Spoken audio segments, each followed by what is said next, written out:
Gonna allow a little time for everyone to get settled. Hello, thank you all for joining us. Welcome to session number 11 of Girl Up Edinburgh's webinar series entitled Exploring COVID-19's Intersectional Impact on Women and Girls Worldwide. Today we are honored to have these incredible women who are going to speak about trafficking and exploitation and the multifaceted impact of COVID-19 on trafficking and exploitation worldwide, as well as kind of pursuing an intersectional lens on this issue. So we are lucky to be joined by some incredible women. Before we get started in terms of introducing our speakers, we're just going to go through some housekeeping rules.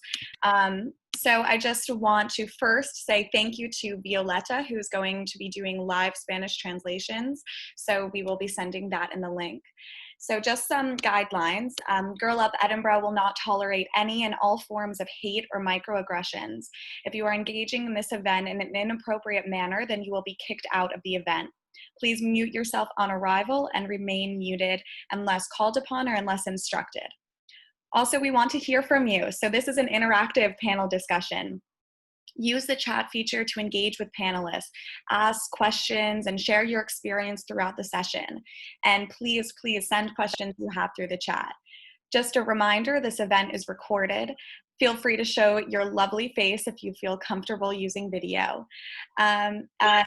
You will have access to a live transcript of this webinar if you click on the live on otter.ai live notes at the upper right-hand corner and then click on view stream. Like I said before, this is also going to be translated into Spanish. And now we are going to just get into introduce our speakers, and then we'll go through the outline of this session, and then we'll get started. So Marina, our Vice President, is going to introduce a few of our panelists who are still joining us as well. Hello, so I'm Marina. I'm the Vice President of Girl Up Edinburgh, Shira said. First of all, just before we get started, I did want to let everybody know that we are here to inform you of global issues, but your wellness is incredibly important to us. And because we will be discussing sensitive information during this webinar, if you ever need to leave and take a break, feel free to do so. If you could just message me privately beforehand, letting me know just so that I know to let you back in. And then you can come back in whenever you're ready. Additionally, if you have any technical or administrative issues or questions, just send me a private message as well during the webinar. So I just wanted to introduce our panelists for today. So I'll start with the first three. So we have Chandra Wawaruntu, who is the founder of Mentari, which is an organization that empowers trafficking survivors and supports their independent reintegration into society. A survivor of human trafficking and domestic violence, Wawaruntu is working to eradicate human trafficking by raising awareness, education, advocacy, legislation lobbying, mentorship, and empowerment. And then we also have a couple who are joining us in just a bit. So we have Shola Lawal, who is a contributing reporter with the Fuller Project based in Lagos, Nigeria. Shola writes about conflict, human rights, the environment, and other issues impacting women in Africa and beyond. We also have Esoe Agadise, who is a lawyer with a doctorate in international economic and trade law. She is a cross-cultural mediator who has provided services for more than 20 years to victims of trafficking in Europe. And then Shira will go on and introduce the next three. And panelists, feel free to give a little wave when I say anything. So we have Corinne Redfern, who is a multi-award-winning foreign correspondent focused on investigative reporting that raises awareness of issues impacting women and their communities and exposes injustice and leads to accountability. Corinne is currently investigating the U.S. role in the exploitation of women and girls across Asia.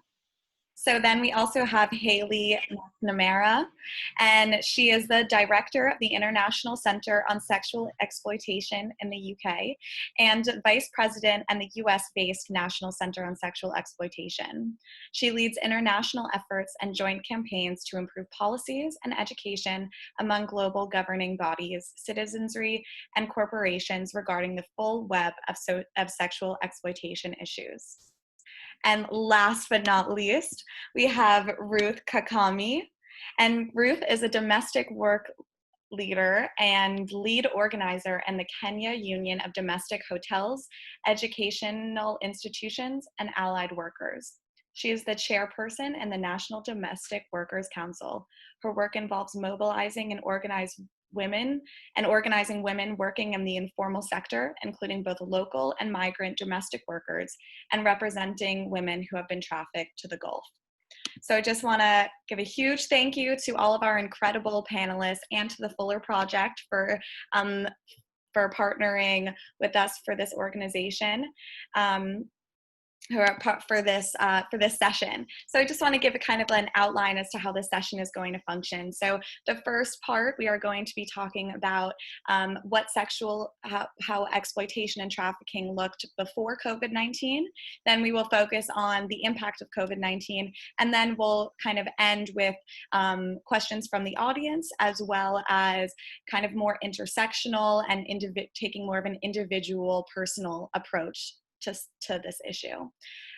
Lastly, I want to ask everyone to, in the chat, say your name, say where you're from, just so that we can all kind of get to know each other. And I just want to reiterate that this is an interactive and an engaging panel, so please feel comfortable joining in. And I think we are joined by one of our panelists, Dr. Asohi. So if you want to give a little wave, that would be great. And I think we are going to get started.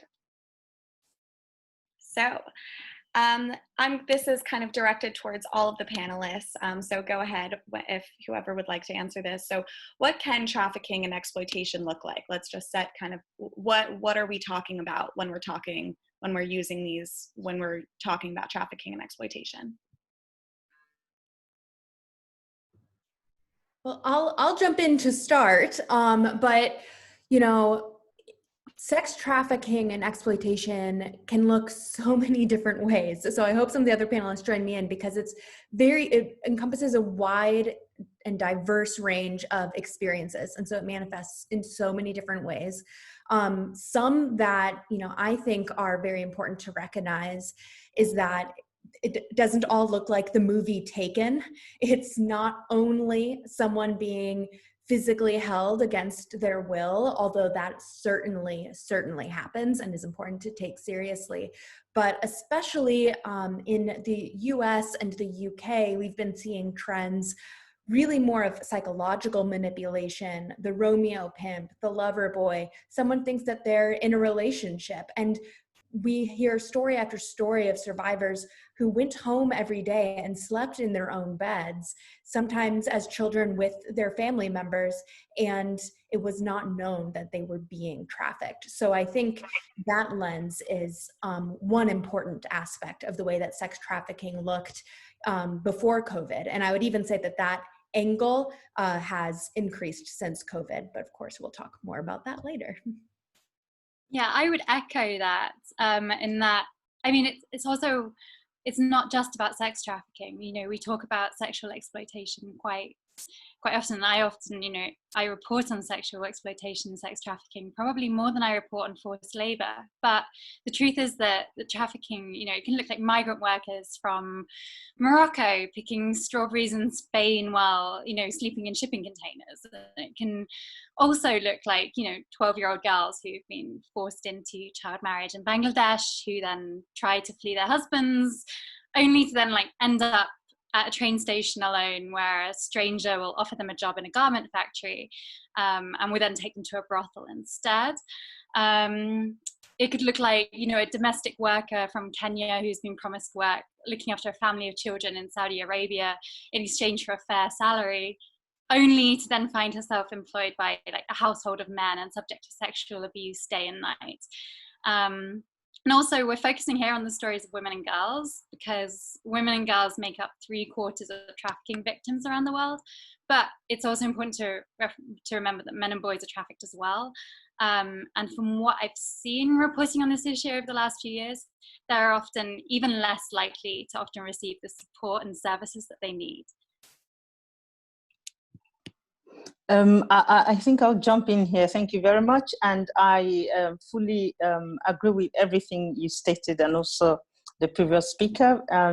And to also add that we need to also look at, yes, trafficking goes beyond sex trafficking, and also it could also look like, and here I'm speaking about the Nigerian context, for instance, where you have family members going to take a house help from from a poorer, quote and unquote, family member to say, okay, come work with me, and then exploiting her. It's supposed to be a situation where she'll be taken, sent to school, will be, given all of the opportunities that her family cannot give her. But in reality, she's brought to, usually from a rural to an urban environment, where the family, members of her family, extended family, exploit her or have her work with others and do not send her to school. And you have all of those situations of exploitation. You also have situations of exploitation where young people or vulnerable people who could be older people are taken, and their organs are removed. These are also cases of trafficking. But the thing that, goes across all of it is the fact of sex trafficking, the fact of that sexual exploitation, where you find that the majority of those who are subjected, the greater majority who are subjected to sexual exploitation are women and girls. So that is one thing, even where trafficking is for other purposes, especially as regards women. And with this, I'm not saying that men are not also subjected to sexual exploitation, but it's much more. We're looking at over closer to 90% of the groups that we know are subjected to sexual exploitation. You find that in all of the cases, even where it's for forced labor, it's for all other purposes, the question of sexual exploitation of women and girls is almost always a part of it. That is the defining factor with regards to that aspect. Yeah, and actually, I agree with my sisters. Okay, I agree with my sisters. I look at it from our context, whereby you find that majority of people who are trafficked from here, it's women, and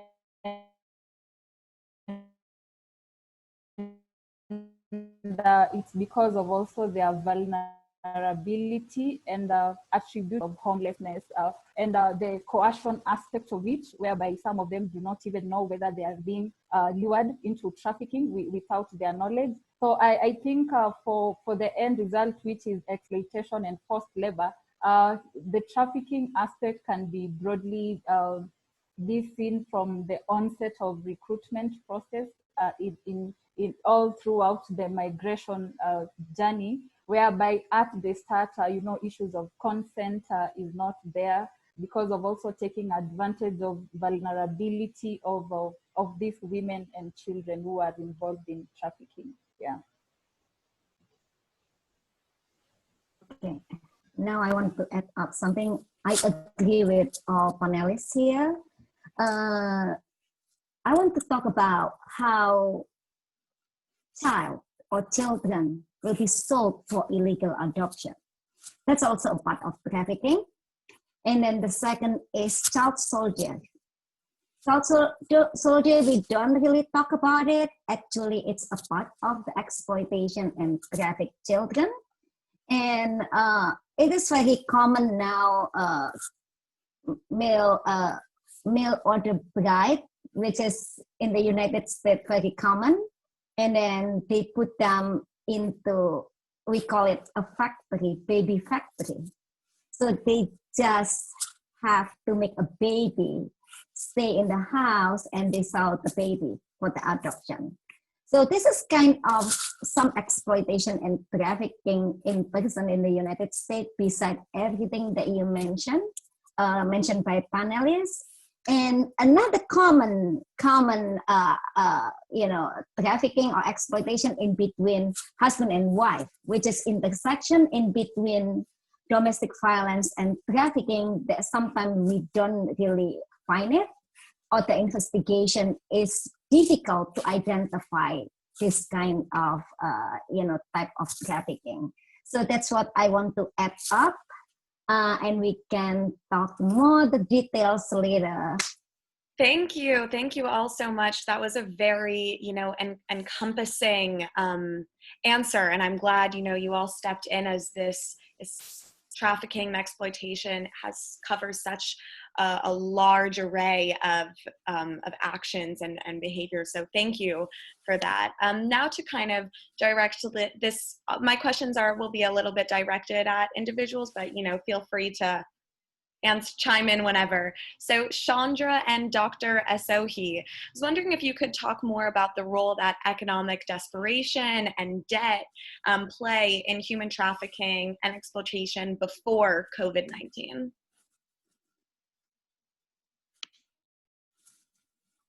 Oh, sorry, I was muted. Now, when you look at humans, we all want to have the best possible lives. I mean, we want to have the basic necessities of life.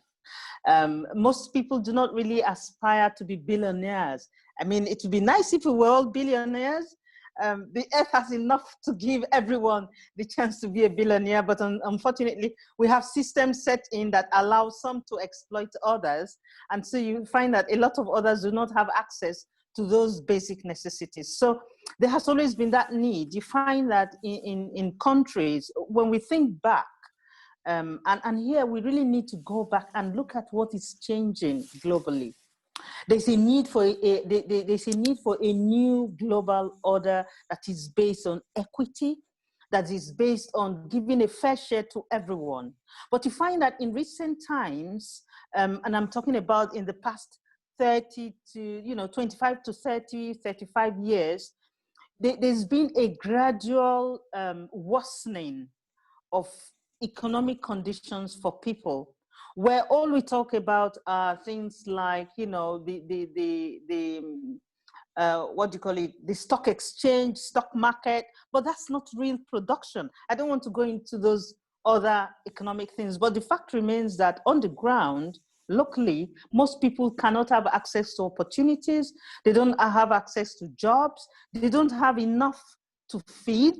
And you find that the question of livelihoods, there are some who do work, they have jobs, they are working, but what they earn from those jobs are not enough for them to have a dignified life. Some don't have access to running water, they don't have access to light. And then we live now in a much more globalized environment where you can see in 1 minute, you can see the other side of the world, the way they are living.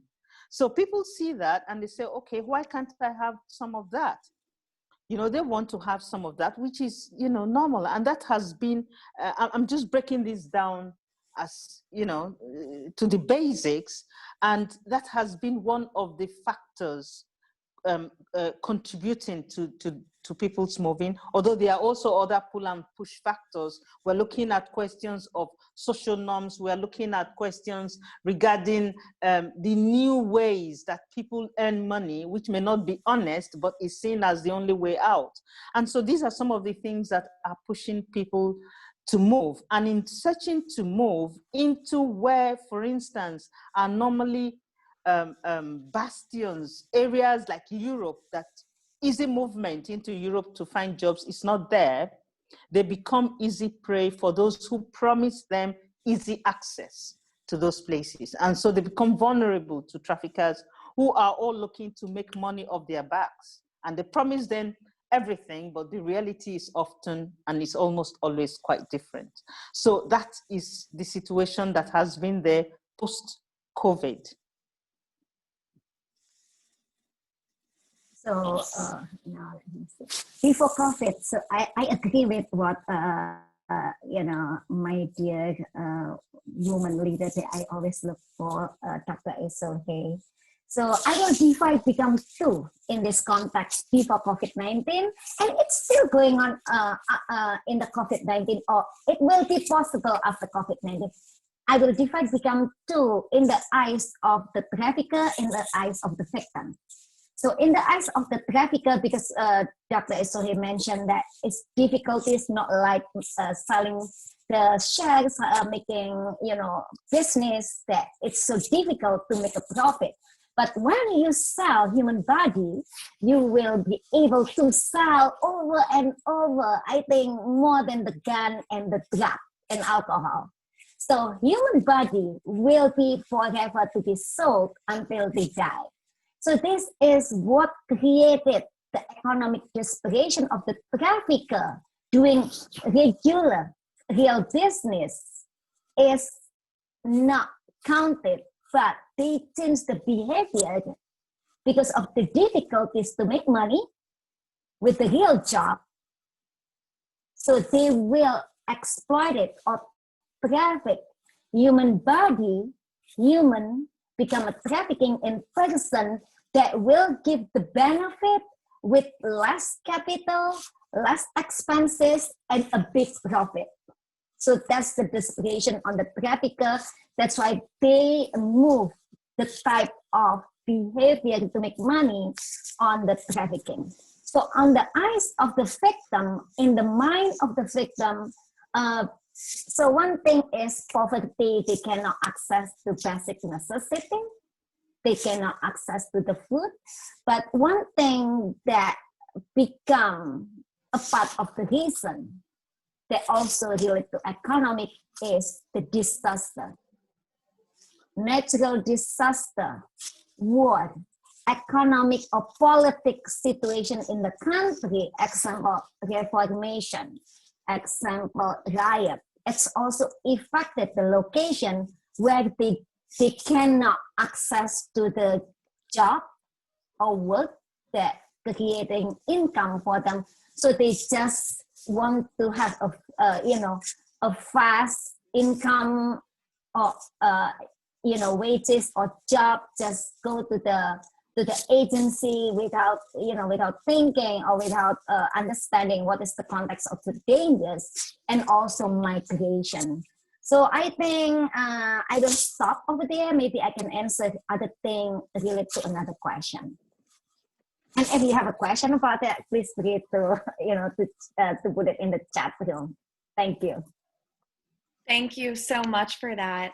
Now I'm going to turn to Ruth, and maybe Corinne can answer, kind of give some perspectives that Shola, that your work with Shola Lawal has, that you've experienced. So let's talk about kind of migrant workers and domestic workers. So what is their experience of trafficking and exploitation? What is, the kafala system is something that Corinne and Shola have reported on, and how does reporting exploitation work? Like how does one report it if one is trying to escape? How do they? And what are other barriers towards seeking help pre-COVID-19 in term for specifically migrant workers, domestic workers?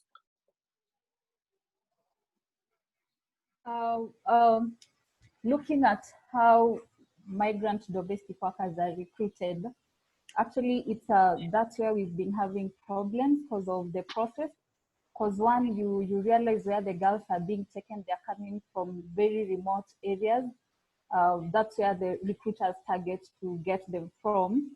And you realize that most of the ladies that are taken, their education levels are normally very low, and they lack knowledge about basic rights and even, information about migration.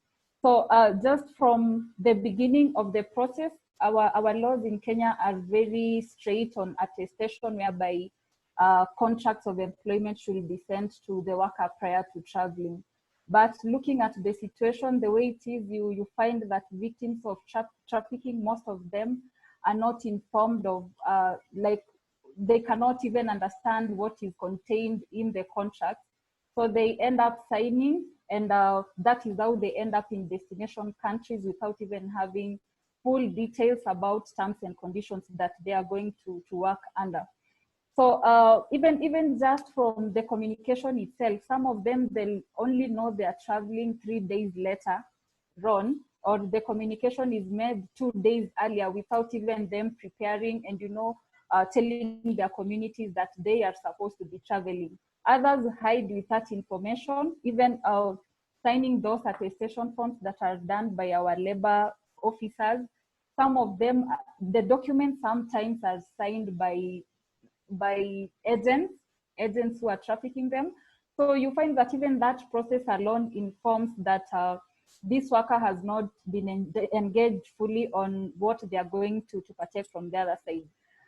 That kind of vulnerability is what exposes them to exploitation, because you find that even from the complaints that we receive and the reports that workers report to us are based on exploitation because of contract, what was contained in the contract. You get to destination countries and you find that what was signed in the contract, you're ending up in either forced or compulsory labor that you didn't even know that was your expectation. And also on issues of salary disparities. So you find that even on the exploitation bit, we may have Kenyan domestic workers working in one home, but we have also, I appreciate what our Filipino leaders are doing to their workers. So you find that even in our countries, you're taking the same roles, but even salary is totally different from what the other person is getting. So, and this is a woman who complains of, working for so many hours with no rest, and they can't do anything about it. This is a woman who is, is complaining of even they lack freedom to even move around because they're confined in the individual homes. This is a woman who is even complaining of insults and abuses from the employer, and they cannot do anything about it because of fears of in a foreign country, issues of culture shock. I don't know how to even express my anger. I don't know how I can speak about my issues. So because of that vulnerability, again, it makes. Oh, I think we've lost you a little bit. That Kenyan is, or where the other Kenyan is working again, it becomes so traumatic for the worker. And we've also had, cases of even victimization of the said ladies by employers, yeah? Especially when you want to speak about your problem, you're intimidated to an extent whereby you just fear for your safety, and you don't express yourself as much as you can because you don't know where you will go for help. So that again brings in the concept of, from the recruitment process, were you even told where your embassy is? Were you told that we have a community of Kenyan workers, whereby in case of anything you can always communicate to seek for aid? And also issues of, even understanding laws from the other end, so that you be familiar and be on the safe side of laws. So we've identified so many gaps as far as even experiences of migrant workers are concerned. And also issues of also unclear laws and policies in even countries of destination, as well as from ascending country. Like for us, there's no like a clear directive on what is expected of this worker, especially when they end up in the other side and they find that they are on the wrong side of law. Yeah, so those are among the experiences that we normally hear from most workers, especially for those who've been trafficked without being given like a prior orientation. Yes, and also there's issues of also skills again. You find that this is someone who's been taken from the village where they were used to cooking with firewood, and now they are being taken to a home where they have to access, big microwave. They have to undertake laundry with very sophisticated equipment, So, and this is someone, even we have pre-departure training, but it takes a lot of time for someone to even understand how to operate those machines. So it's normally a challenge, and actually it becomes a source of even conflict for some of the ladies that we engage in their experiences. Yeah. Thank you so much, Ruth, for sharing that. I'm sure, language barriers also, play a huge role in this as well. Shola, thank you so much for being able to join us. So just gonna ask you the question again. So we're talking about migrant workers and how domestic workers experience trafficking and exploitation. Could you share a little bit about the kafala system and how, when we're talking about reporting exploitation and other barriers to reporting exploitation?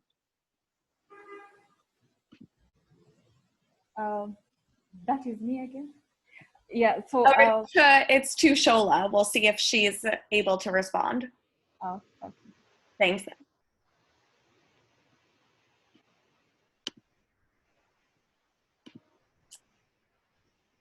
Maybe she's muted. Yeah, I don't know if we can. We can't hear you so well. So, Ruth, or hello? Oh, yes, here, we got you. Can you hear me now? Okay, yeah. Perfect. Yeah. Hi there. So yeah, the kafala system is basically like a system of employment where just like the rights to enter or leave a country is vested in a national or a citizen of the country, mostly GCC countries and some neighbors like Lebanon. So basically, it applies to low-skilled workers and a lot of times to sort of white-collar jobs as well. So basically, how it works is a national kind of stands in for you, sponsors you to come in to the country to work.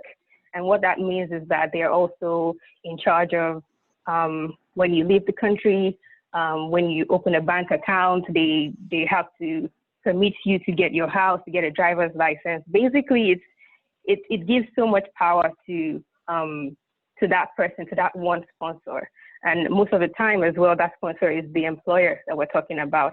And these conditions kind of create what human rights organizations call like slavery-like conditions, such that this employer feels like they own that person and they're able to exert that ownership through exploitation, sometimes sexual abuse, psychological abuse as well. And it really is kind of useless for these women who find themselves in these positions to complain or report to the authorities, because it's perfectly legal for this kind of situations to exist in those systems. So trying to fight it from the inside is almost useless, as the women who I've spoken to tell me. So yeah, some of the conditions that kind of enable this system to continue to operate. First of all, is the fact that it's legal in these countries. It's legal to be treated this way. It's legal for it's legal for you to be. It's legal for you to be arrested if you try to leave the country, even though you're being treated wrongly. So that's one. And secondly, as well, is the language barrier that a lot of these women face. Just imagine you're coming from Nigeria, you just understand English and your own local language, and then you get to a country where it's Arabic and nobody really understands what you're saying. A lot of the women I've spoken to tell me that sometimes when people try to report, these employers who have already abused them will actually just lie.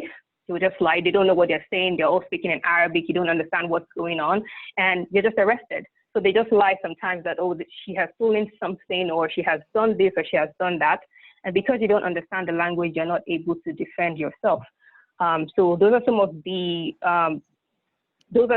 ways that the kafala system continues to oppress migrant women coming from countries like Nigeria.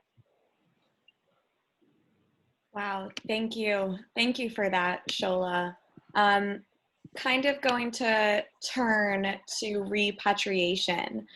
So what does repatriation look like? What is this process? So, I mean, obviously it's not a kind of simple process. So could Dr. SOA or maybe Ruth, as well as Shola, maybe could you expand a little bit as to what is needed to rescue and sustainably repatriate a woman and girl, like who is involved, and how has lockdown, affected that? Well, in the present context we're in right now, if I take the Nigerian situation as an example, and I will take Edo State, because it is that state where the largest number of, in this case, sex trafficking victims come from, you find that what the present state government did was to set up a task force on trafficking that worked in collaboration with the IOM to bring back some of those who were trapped in Libya, and they were able to get them back. And recently, just a few days back, they've been able to repatriate a few of them who were also trapped in Lebanon. But the fact remains that before getting there, a lot of them face very, very serious abuse. They are left outside, and if we come to think of what is happening now, in the COVID-19 lockdown period, where maybe some of their employers lost their jobs, they are no longer being paid, they're just left outside, just made to exit the house with nowhere to go, no one to rely on. And you find that to get the governments to then repatriate them is a problem. Before that, it was already difficult getting them brought back home. Also because most of them don't really know who to turn to. There is not that level of, and I'm speaking in this case exclusively of Nigerian migrant workers or trafficking victims. They don't have that easy access or even have any knowledge of how to get to the embassy. And sometimes, unhappily, even when they do get to the embassy, they don't get the kind of support that they need. So that has always been a problem. With the Edo State Task Force, they were able to kind of skip that bit of it. And they've been working in collaboration with the IOM to bring some of them back. But of course, you still have very large numbers left there without any support and without any way of their being brought back. And here we see that there's this open hole of a need for collaborative effort. There's a need for governments to meet with governments to speak about these issues and find solutions to them. And I think the Philippines has had one of the best systems, and that's been going on for more than 20 years, or if not more, to protect their workers because of the kind of abuse that they used to face. So I think many other governments, the Nigerian government, for instance, needs to also think of, creating that kind of relationship, at least on a bilateral level, before we talk about, international conventions respecting international legal instruments. Yeah. And to add on that, I want to share about our context. Actually, it's been a struggle for migrant workers. Right now, we've seen what has been happening in Lebanon for Kenyan migrant workers. You find that we have documented and undocumented migrant workers. And one of the challenges that actually we've faced also for those who report with us is on issues of irregularity, yeah? Whereby someone in the process of finding themselves in Saudi Arabia, they went with a visiting visa for 3 months, and they're supposed to be there for 2 years, yeah? So in the process of trying to find employment or being deployed to work, their visa expired in 3 months. So, and our recent case is of about 16 girls who were stranded there because of issues of documentation. So when it comes to also repatriations, those are some of the requirements that are actually very important for a migrant worker to produce, especially on documentation. And it's been a challenge even for the ladies, because most of them will leave the country innocently with expectations of employment, but when they get to the other end, things don't work out their way. So actually it has always been our plea also to talk to governments, because you find even in some countries we don't have embassies and we don't have consular offices. and the ladies are stranded there. They want to be repatriated. So, you know, even issues of communication to the other end to seek for assistance, it's really a challenge for the ladies. And you find that in such cases, even terms for repatriation are also not friendly to some of these workers, considering their stay. There are those who've overstayed their period of contract. There are those who decided maybe to run away from employment because of other push and pull factors. So at some point, they affect repatriation. So for us on issues of, you know, having mission in place, meeting requirements, and it's been actually very challenging during this COVID period because of also issues of workers having to pay for their air ticket to be repatriated back to the country. And the air ticket is even twice the normal cost for air ticketing. So, and most of domestic workers, looking at their salaries, they're way lower. So it's really a challenge to migrant workers because of issues of affordability of air ticketing. So some of conversations that we need to engage also the government to consider migrant workers when they are being repatriated back to the country, and also access of having, you know, valid documentation, issues of COVID clearance certificate, and you know, some of the countries in Middle East, for you to access medical care because of the kafala system that my sister was talking about, you have to get permission again from the employer. And for the case of those who ran out of employment, it becomes a challenge for them to be assisted by the embassy because of those issues. Yeah. I would just add to that also it's not even always just a matter of organizing the flights, especially during the pandemic. There's also the issue of where to then accommodate the migrant workers when they're then being repatriated back. And that's when I was working on a story recently with Shola, we were speaking with the IOM, and they had identified, I think it was 180 migrant workers in Niger who needed to come back to Nigeria. Many of them had experienced exploitation, and even though they could organize the flight, there was nowhere safe to then accommodate them upon their return, because the pandemic means, you know, accommodation has to comply with various social distancing regulations. It's not just a matter of kind of getting everyone back to their home country and sending them back to their families and leaving them be. You know, it takes much more support than that, and the pandemic is straining resources to the point where, in this case with the IOM, I think they had to leave these women and men as well. They had to leave them in Niger for a good 3 or 4 weeks before they could repatriate them.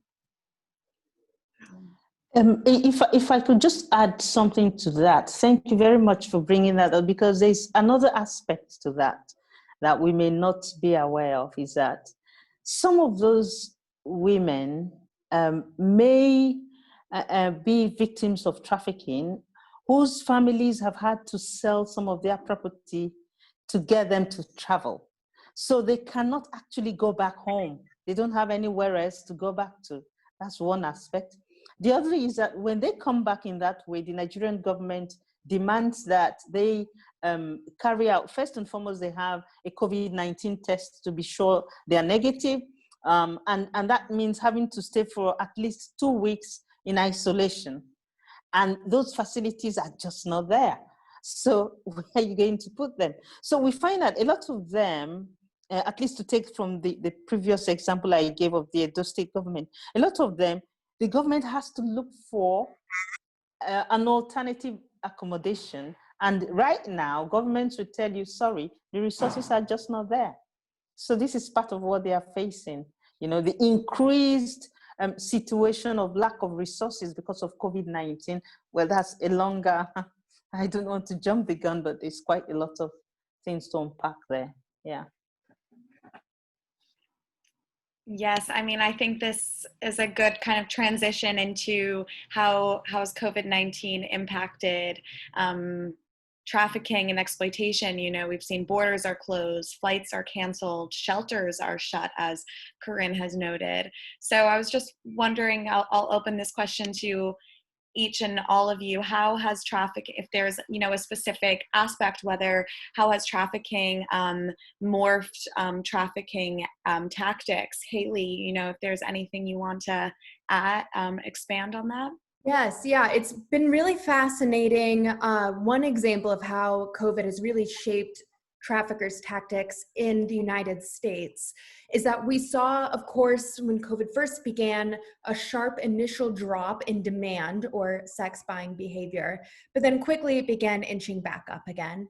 But traffickers, we saw, you know, just because men weren't buying sex for maybe a couple of weeks, traffickers didn't let people free, you know, that they didn't suddenly become very altruistic.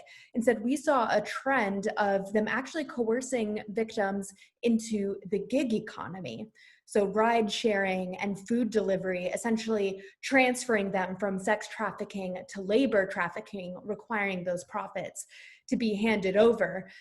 So our organization, the International Center on Sexual Exploitation, reached out to some of these corporations such as Instacart and DoorDash, and basically worked with them to provide on their app resources and hotlines, both for victims of trafficking, but also for victims of domestic violence, because of course we know that that has been increasing as well during this time. And I think that, you know, of course we want I think every business should be doing this right now because of that potential tactic of coercing someone into labor trafficking while the demand for sex buying is low. Especially because, as was being said, the resources are stretched so thin right now, not only internationally, but even domestically in each country. And there now is a time when there are less outreach programs and less outreach efforts that are being able to be directed towards these vulnerable and exploited populations. So that's one thing that we've really seen. And then we've also seen a large spike in individuals being coerced into webcamming or the production of pornography. This is still sex trafficking. It's just being recorded and promoted. So that's another trend that we have definitely seen.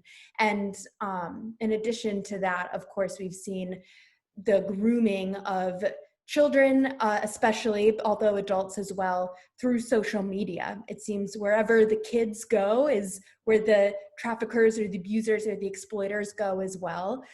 So I know we have a global audience, and I would really encourage all of you to look at the most popular apps, social media, video games, and look at the parental controls. We saw on Instagram, for example, that even when a child's account was private, they could still receive a direct message from an adult stranger. And we'd heard from several young trafficking survivors and leaders that this was a way that they'd been initially groomed. Luckily, we've been able to reach out to Instagram and to begin working through some of these to have better policies. But I think, you know, corporations really do want to be leaders in this space. And so especially during the COVID time, I would just encourage all of you to look at the online platforms that are popular, see if they're being exploited, and I would encourage you to reach out to those corporations. Sometimes they just don't know that that's the way their platforms are being used. So I think that's one way that we could all really do a great job of responding to COVID right now.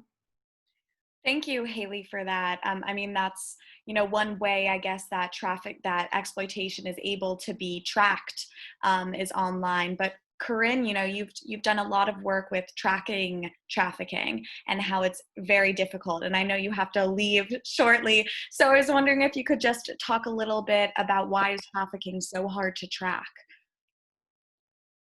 I mean, it's a great question. I think a lot of it just comes down to the nature of the crime. I mean, trafficking and exploitation, by default, they take place in the shadows. They're criminal activities. So even though they're often taking place in plain sight, they're also, you know, the traffickers are going to you know, they're making great efforts to make sure that you're not necessarily aware of what they're of what they're up to. I think also because we continue to talk about trafficking like it's something that involves duct taping a woman's mouth shut and strangers kidnapping children, rather than say a domestic worker having her passport taken away and being forced to work around the clock for no pay, or thinking about women who may appear to be consensually working in the sex industry, but who've been coerced into and kind of lured into that industry through false pretenses.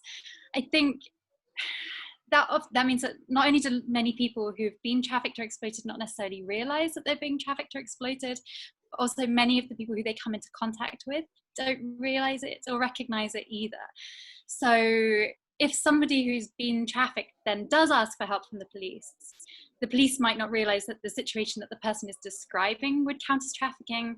So maybe they then file the case as an incident of domestic violence or sexual assault. And because, again, we don't talk about trafficking for forced labor nearly as much as we talk about sex trafficking, that issue also is vastly underrepresented, which just means that there's then significantly less support available to women and men who've been trafficked into, say, working in the fields or the factories, and we just don't have the data that would kind of enable us to track that accurately. Thank you.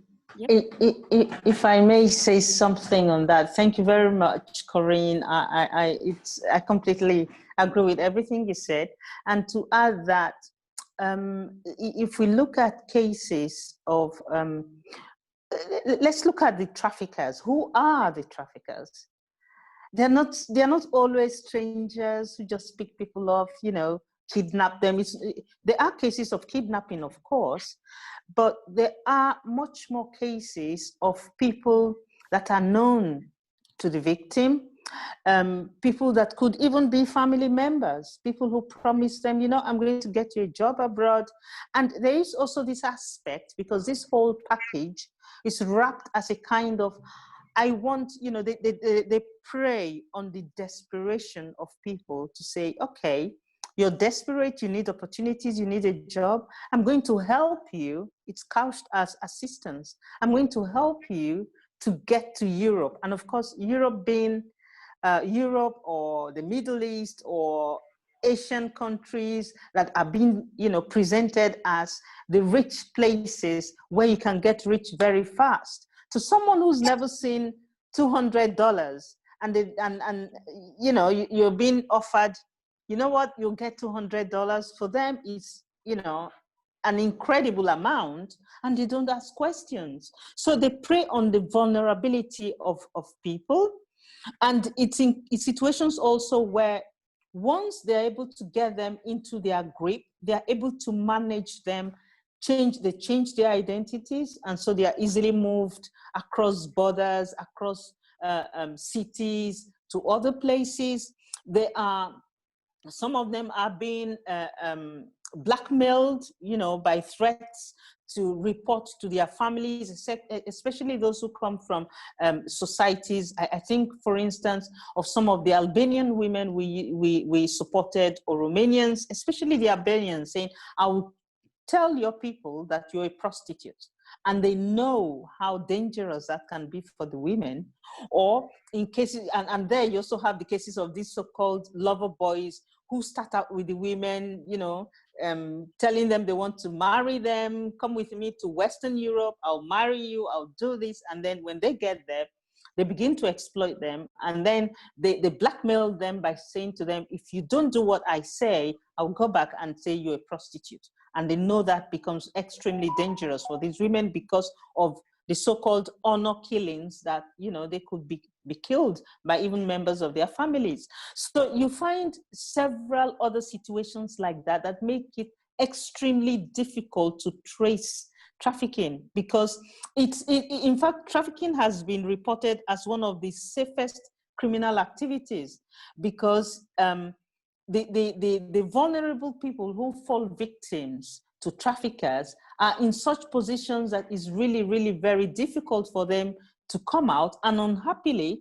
in most countries of destination, the laws do not help, because those laws are there to say, if you're an illegal migrant, then you're subject, you could even be imprisoned. And so that plays into traffickers' situations. It helps traffickers to ensure that their victims stay in line. So these are some of the issues we need to also be looking at. And as I said before, COVID-19 has been a tremendous crisis that has impacted the whole world. And I think it produces that incredible opportunity to create a new world order that's based on equity, that's based on sharing, that's based less on warmongering, but based more on peace, and pivoting all of that huge, massive amount of resources that are being spent on destructive arms on developing people. Because we need to begin to understand that there's this incredible linkage. What happens now in this part of the world is not so distant from the other part of the world. So it would make good sense for governments to begin to rethink their approach to policies, the way they see other countries, not more as a face-off, we're at war, but more of peace. Let us develop, because when we develop everyone together, the need to fight each other will not be there. And I'm not talking of a utopian world. I'm talking of a kind of world that we can actually achieve if we're able to push our governments to do so. And a lot of it depends on us to push our governments to begin to realize that. Thank you. Thank you so much for that. Kind of going off of that, how can governments hold their citizens accountable in other countries? You know, you've mentioned the Philippines a bit. So how can they hold their citizens accountable in other countries as well as on their own land? And kind of what programs or laws or structural changes have been successful in combating, rescuing, and ending, you know, trafficking and exploitation? And I'll open this up to anyone, any of our panelists. I don't want to seem to hog space, but if someone wants to say something, I'll wait and share a best practice that I have. Chandra, your best practice is there? I'm Okay, just. let me put. Yeah, Chandra, go. Yes. Yeah, it's okay. Go ahead. Go ahead. No, I was just going to speak about the Italian system that you already know so well, Chandra. The Italian Article 18 system that is it's a best practice, and it was one of. It is that system which, unhappily, in recent times has been gradually cut out, but some measurement of it is still there, where a law was passed in 1998 after various attempts to get trafficking victims to come forward to report what was happening. When the government found that they couldn't get any sort of response, working together with civil society organizations, we came up with this kind of system where the government, for the first time ever, recognized that anyone who is a victim of any kind of exploitative system should be, even if the person is an undocumented migrant, that person now gets the right to support from both the NGOs and the government. Support from NGOs who provide when they run away from their exploiters, they provide that safe space where they can stay, physical and otherwise, while the government put a law that says once that state of being a victim is recognized, a victim, survivor, what you want to use, is recognized, then the government provides the legal right at that person to remain. So you're not obliged to leave and go back to wherever the exploitation initiated, but you can leave and you can make a choice to remain in the country, get employment, and create a life for yourself as any other migrant. But of course, this was subject to inputting of a lot of resources on the part of government. And for some years, it did work very well. But it's a best practice that I think globally we can propose to other countries as a way of addressing this, because when victims realize that they are being protected by the state, they are much more willing to come forward to make a report. But where you say to them, you know what, okay, I'll give you 3 months, within those 3 months, testify against your exploiter, then I'm repatriating you back to your country, no right-thinking victim is going to accept that kind of situation. So that's the best practice I wanted to share. Yes, I think now it's my turn to share. So I work with many different countries, but I will talk specifically in the United States. United States have a federal level and also different states. TVPA is one of the law that address that trafficking victims should get services, but there are two options here that we talk about is domestic people and foreign national people. So they give them a separation in how the way services look like. So back to the TVPA is prevention, protection, and prosecution. So let me go to protection. Protection on the victim. I will mention victim. This is the legal term, so we use victim instead of survivor. So the protection is not really applied easily in the United States on the best practice. So the victim should be protecting themselves.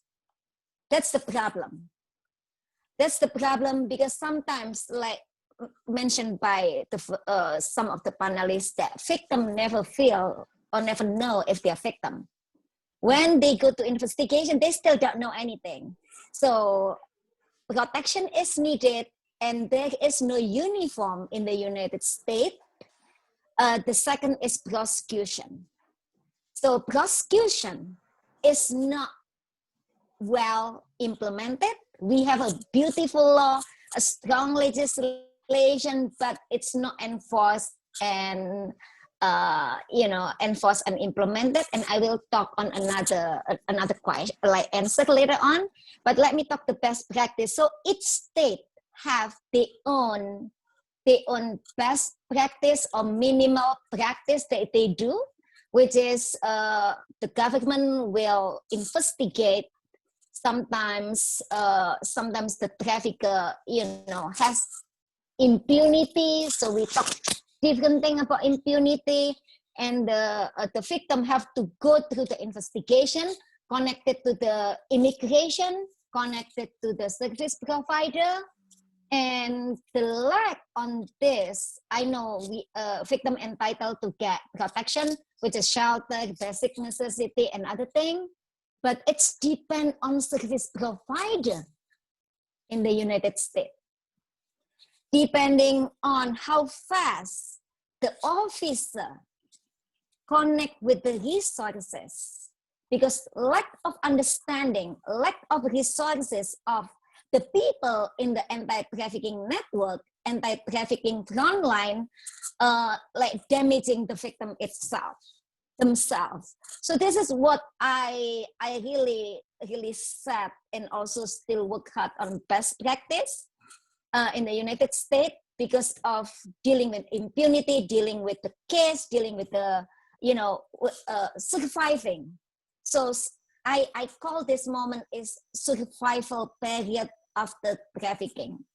This is the most dangerous situation, the most dangerous time for survivors to be outside without any protection, without any services, because the trafficker is sometimes not one.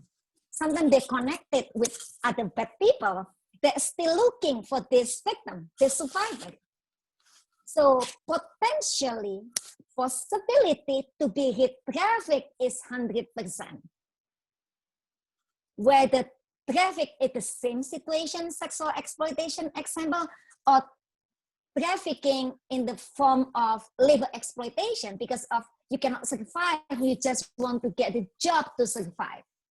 So people sometimes use use this person for, or they exploited this person for labor, example, domestic servitude, which is, we know, example, 1 hour is $10. And they, because of this person, no identity, no immigration status, okay, I pay you $2 an hour.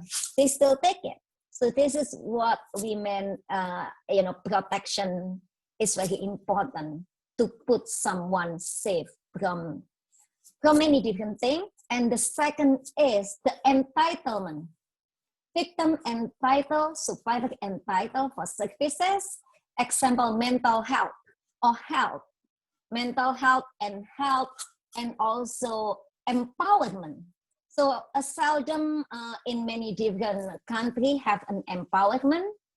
Mentorship and empowerment very important because of we should consider someone that traffic have difficulties to engage with many things, understanding or many other things, a lot of things to talk about this, but they are entitled to live with freedom, dignity, and respect.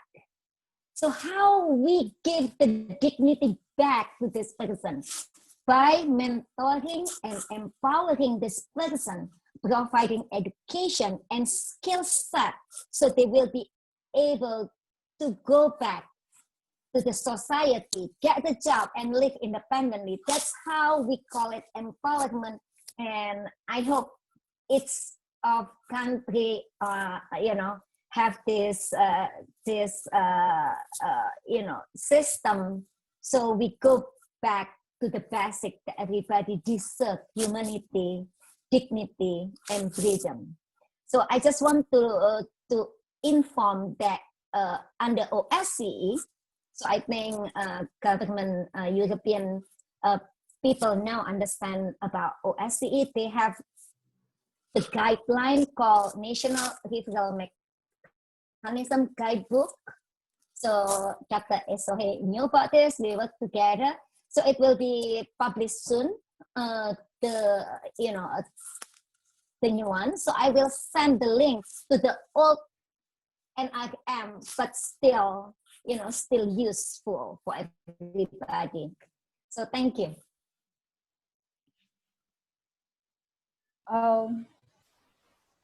I needed to add this on what's happening in our context. If you look at trafficking, it's a very complicated and a complex system even to monitor and follow up. So in Kenya, we have a national referral mechanism. We just realized sometimes back it was easier for you to know that this whole lot of people at the airport are actually being trafficked because of, then they could put on uniforms in form of T-shirts that will aid to identify where they'll be moving in their destinations. So when the government rolled out a national referral mechanism, actually it was to serve the purpose of working together on prevention, prosecution, and protection. So we have, actually it's made up of different stakeholders. We realized that for us to get to where we are headed, it will take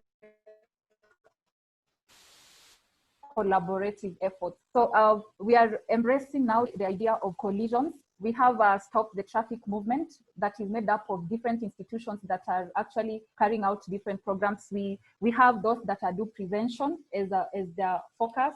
We have those that are doing protection as their focus. We have those that are doing prosecution as their focus. We also realized that even in prosecution, when you happen to identify a perpetrator, you report them, and when things get to courts, you will not know what happened inside the courts. You will again see them walking freely.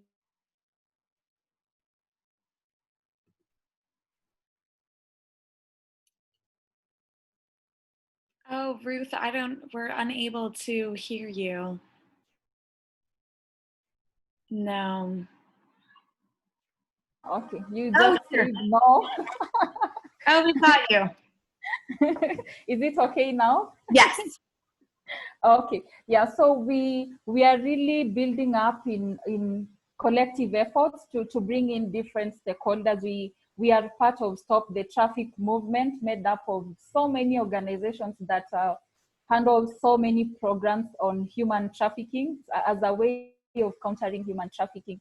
The police is part of it. We are bringing networks of like-minded institutions.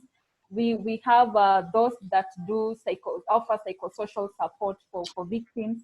We have those that do, tracking and intercept some sort of tracing victims of who are being trafficked in hotspot areas and border points. And it's actually for the time that my organization, sorry, are you getting me? I hope so. So actually the synergies around so many organizations to try and counter this has been very helpful, because we identify a case and we feel that we cannot represent this in court. We do it jointly. This organization will produce lawyers, because they have very good lawyers who can represent matters on court.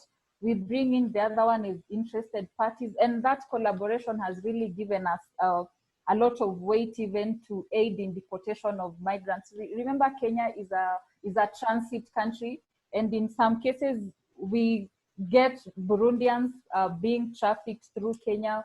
You get Ugandans, you get Ethiopians coming in through Kenya. So the coalition actually has really helped us advance advocacy around trafficking matters. Yeah.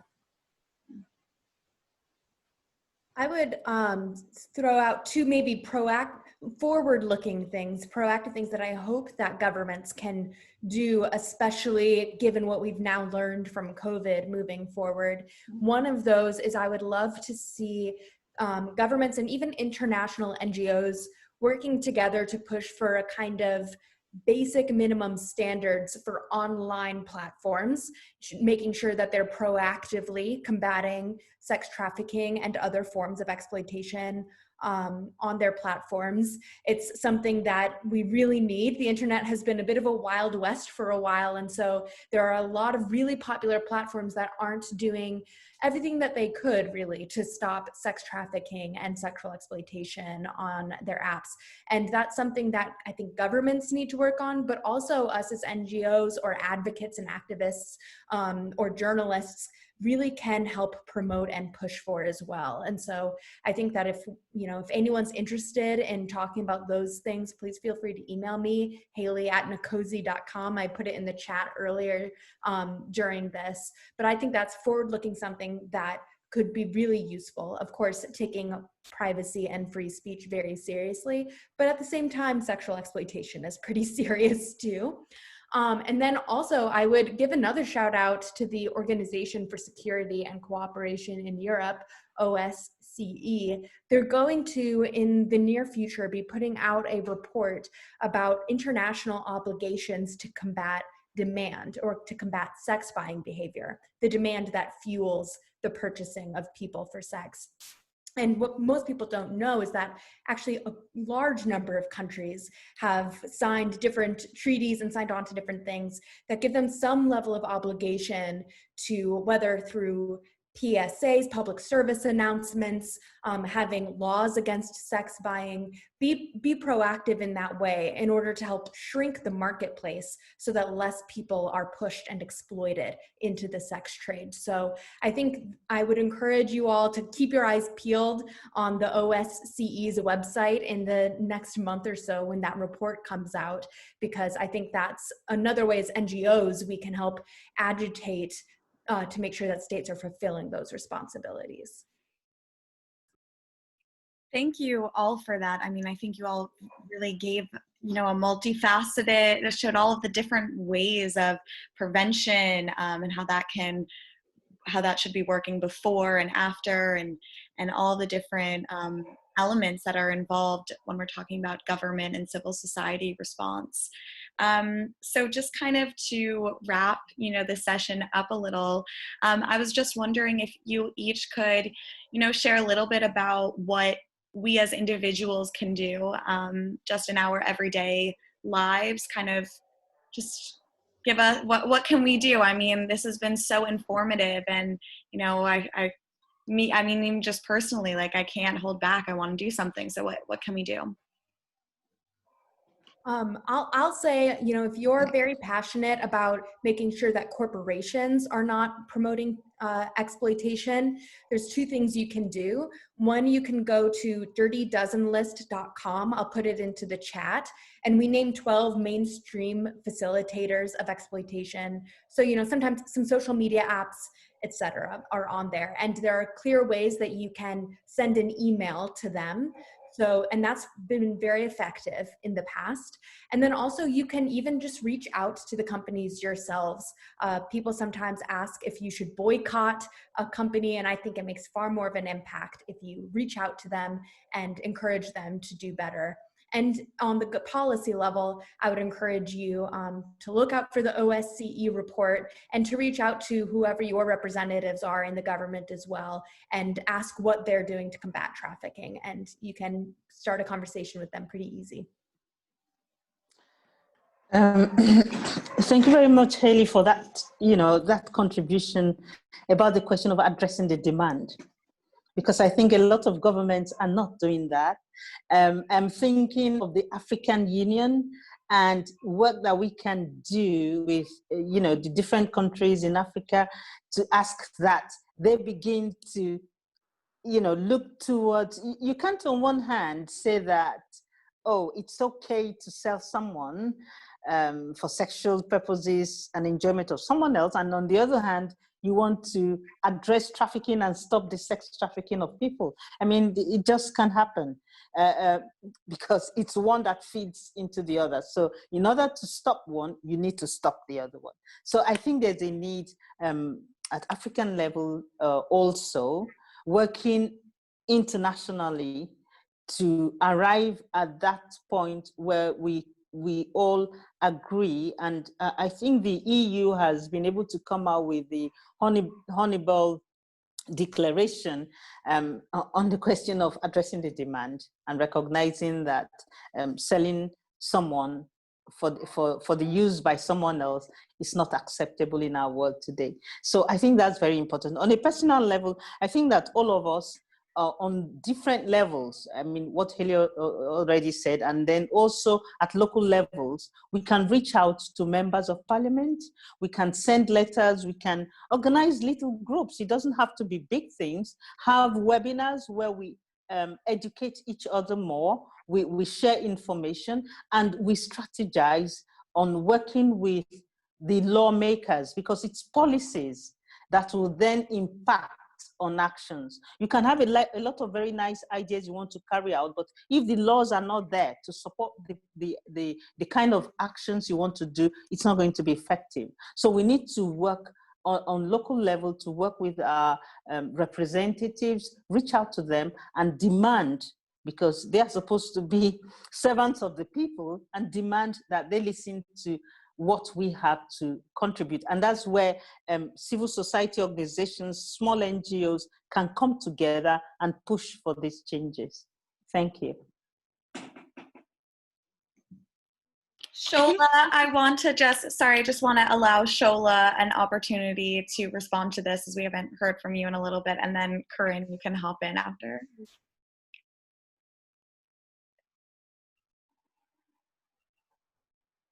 I'm not sure if she can. Corinne, why don't you go ahead? Oh. No worries. I'd love to hear from Shola. I think she's here now. Hello? Yes. Yep. Okay.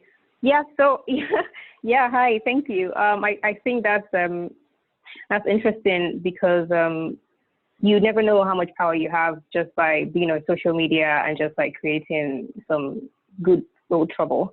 So some of the women that I spoke to, they made me understand that countries like Oman, like Lebanon, they don't necessarily like to be called out on Twitter. So that's why they employ the method of like just videoing themselves when they're in a situation.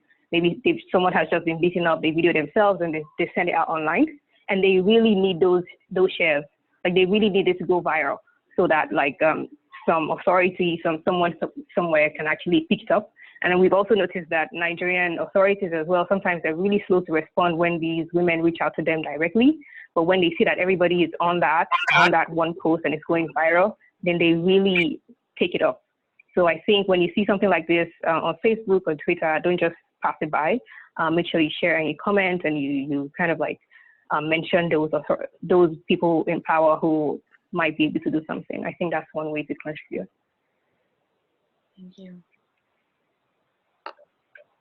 I would just say that also, just as a journalist, one of the most important things I think we can do is challenge, as I said before, kind of challenge this narrative around this very stereotyped view of what trafficking looks like. It's only by, you know, adding the nuance in there and kind of talking about it in much more careful, thoughtful terms that we're actually, you know, that then awareness will be raised of maybe what trafficking actually looks like on the ground. I think also it's very important at the moment that we're really checking the facts that everyone as individuals is spreading around trafficking. There's a lot of conspiracy theories at the moment that are going viral everywhere around what child sex trafficking looks like and how it's playing out across the world. And as with all conspiracy theories, many of this is, you know, the data behind it is questionable, if not entirely fictionalized at best, and doesn't actually doesn't really benefit trafficking survivors and the organizations working to help them in any way. So I think just really checking, you know, where you're getting your information from as well. Nathan. So I will talk about the first foundation is education and awareness, where we have to really get information, learn about it, because trafficking is hidden. You cannot see with your plain sight. It is unique. But why it's unique? I always say it is unique. Because why? Each cases are different.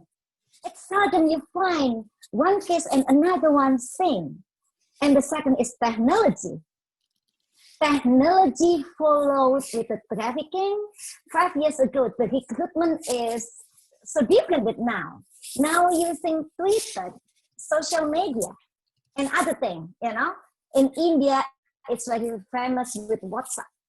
They use WhatsApp to traffic girl, to look the girl. And in the United States, we use many different platforms, Facebook, Instagram, and other things. And I challenge everybody of you, after you know about trafficking, I want you to take away our conversation today.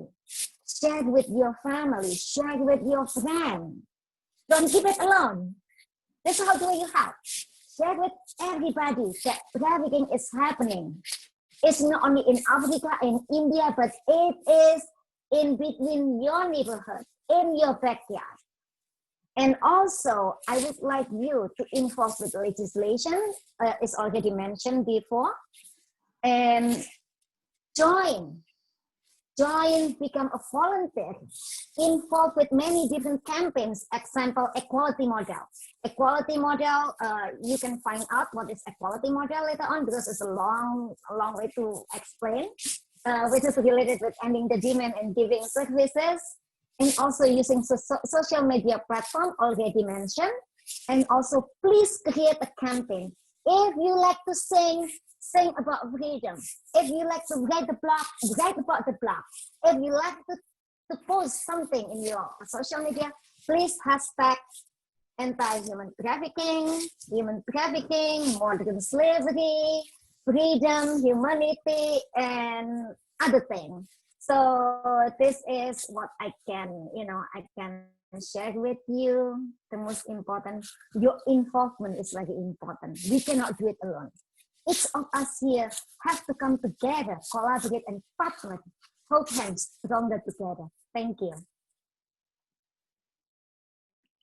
Thank you. I will, if our panelists, any of our panelists want to add anything else, I'll just give some room.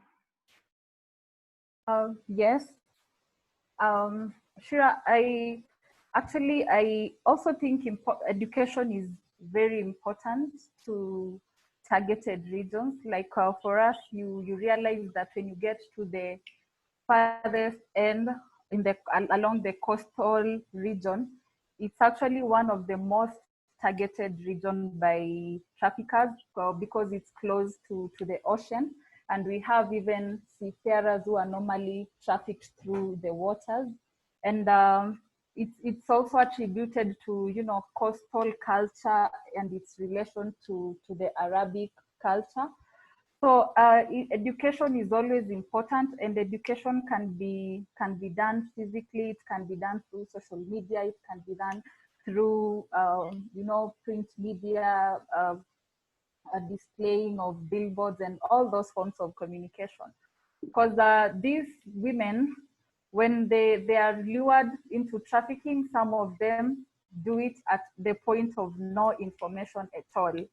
So they end up being victims later on because someone never reached out to them with information.